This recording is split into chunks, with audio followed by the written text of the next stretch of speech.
saindo do SAMU, indo direto para o hospital.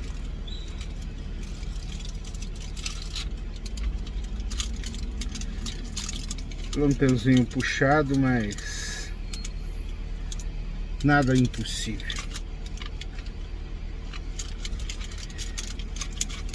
Tem uma bateria de medicamentos. Ontem eu fiz uma série de exames porque faz uns 15 dias eu tava com uma tosse terrível, mas só quando eu deitava. Então, deitava pro lado direito, pro lado esquerdo, dava uma tremenda tosse. Eu achando que fosse alguma coisa cardiovascular, achando que a pressão subia, mas depois eu comecei a ver que não era cardiovascular. Aliás, eu estava fazendo alguns picos hipertensivos, então noturnos, e realmente fazia sentido pensar nessa possibilidade. Porém,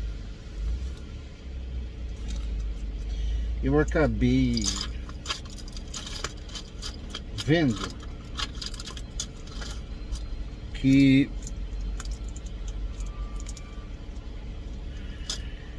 eu tinha uma certa dispneia. Eu achava que era mais uma dispneia de decúbito. Eu falei, acho que é congestão pulmonar, porque quando você deita, você fica na horizontal.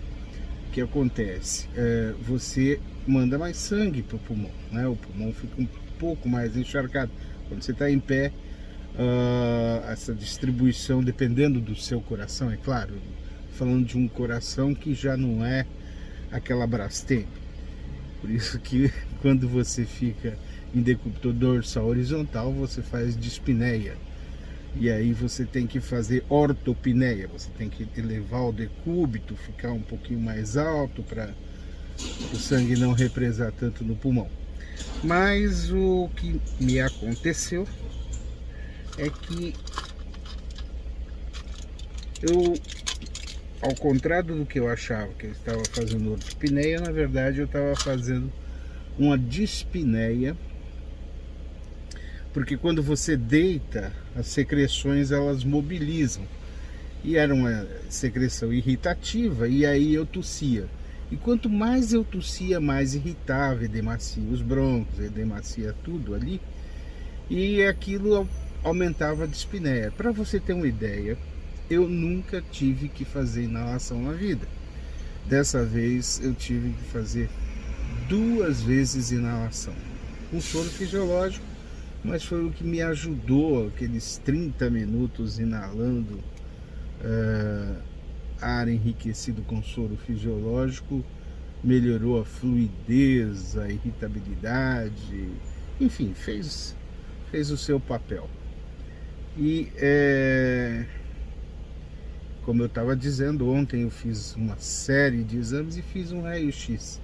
Mas antes mesmo de começar, eu achei que eu estava com a laringotraqueobronquite. Então, do começo do ano para cá, em janeiro eu tive influenza, em fevereiro eu tive Covid, e agora em março eu estou me convalescendo de uma pneumonia.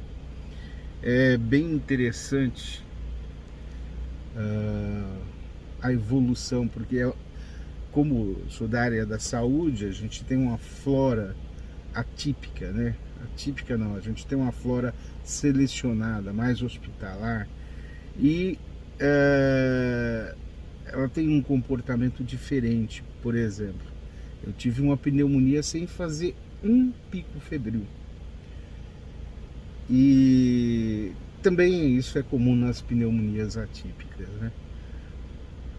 Como que eu tenho tanta certeza que eu tive pneumonia? Eu comecei a tomar antibiótico, comecei a tomar anti-histamínico, corticoide, e fui fazer um raio-x. E lá estava um broncograma aéreo, uma congestão, bem do lado onde eu sentia um pouco de dor quando eu tossia. Logo, fechado o diagnóstico de pneumonia já em tratamento, estou em fase de recuperação.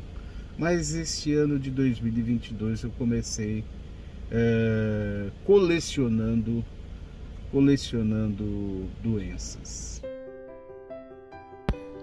Agora vamos direto para o hospital para mais uma longa jornada.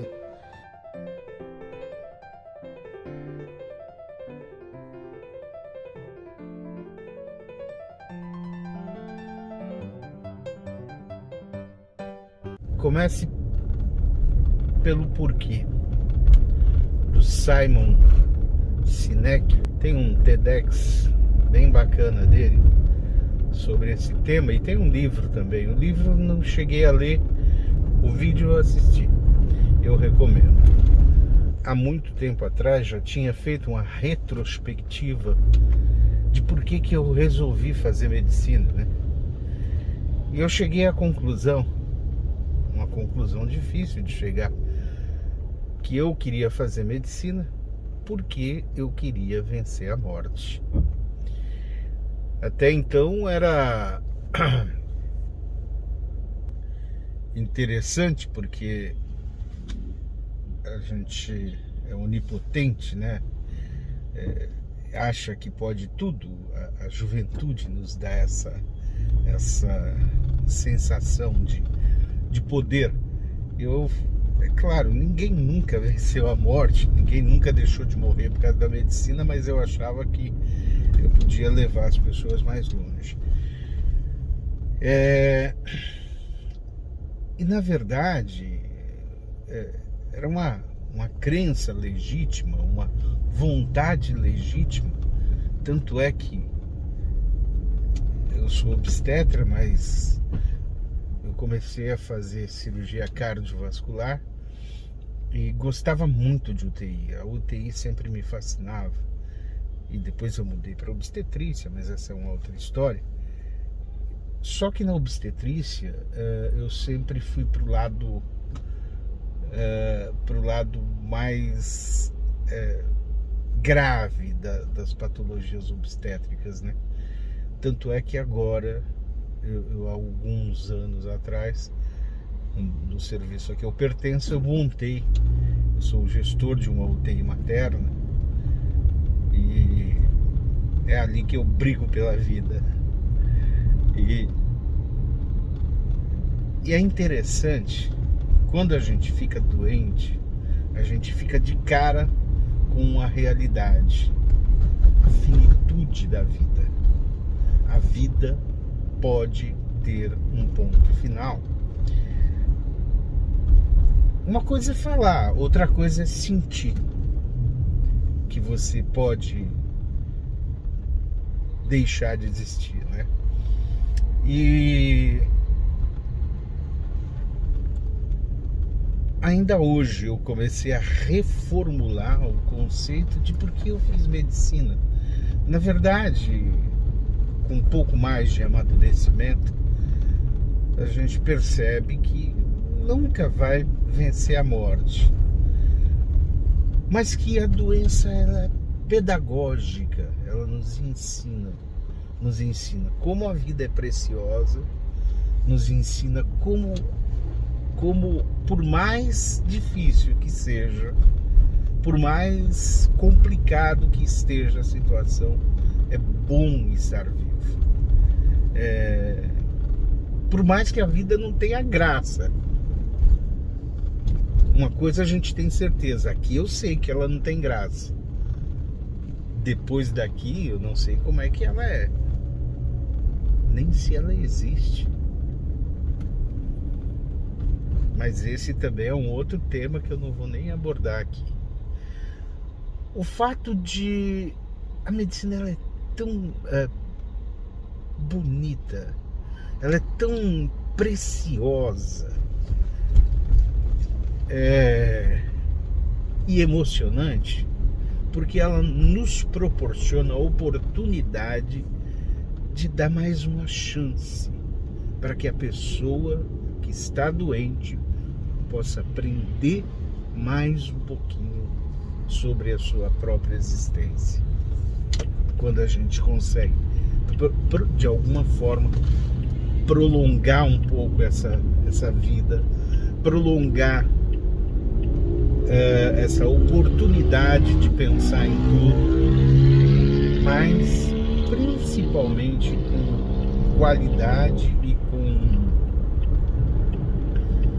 conforto, porque não adianta você prolongar uma vida sem qualidade e totalmente desconfortável. Então, conforto, qualidade e prolongamento da vida, podendo aproveitar os ensinamentos que as doenças nos trazem a nosso próprio respeito, a nossa própria existência, porque a angústia existencial, por que eu estou aqui, para onde eu vou, por que eu vim, o que eu sou, ela fica mais clara cada vez que você passa por um perrengue em saúde.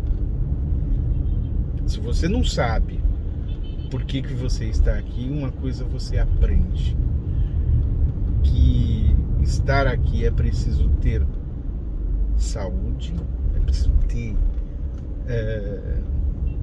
boas condições para você poder seguir vivendo, para responder essa dúvida. Então, foi bem legal. Primeiro tá passando por essas 3 fases aí de acometimento da saúde, que nos traz essa noção de finitude da vida, né? E ver o quanto é confortável estar saudável, o quanto nos proporciona em qualidade viver com saúde, e entender que a doença ela nos clareia, nos descortina toda uma compreensão que, se a gente não sentisse na pele, na carne, a dor, o desconforto, a limitação, nós não valorizaríamos o suficiente não estar doente. Não aprenderíamos em que circunstâncias a saúde ela é preciosíssima, né? Então, apesar de não vencer a morte, eu acho que hoje eu faço uma coisa diferente. Eu dou oportunidade das pessoas repensarem os seus aprendizados ao longo da sua vida. Aprendizado que a saúde, em oposição à doença, nos proporciona, de conhecimento, de insight e de percepção da realidade, e até, de uma certa forma, nos traz um pouco mais de compreensão sobre a nossa angústia existencial. Por que nós existimos, por que nós estamos aqui. Eu acho que é meio filosófico, mas depois de uns, 1984 para cá, acho que tem uns quase 40 anos, esse foi o aprendizado que eu tive, um bom aprendizado que eu tive no exercício da medicina. Isso são momentos como esses de compreensão de por que você faz as coisas, que dá mais colorido a própria vida. Que são esses momentos que faz a vida se tornar menos chata, a vida mais significativa.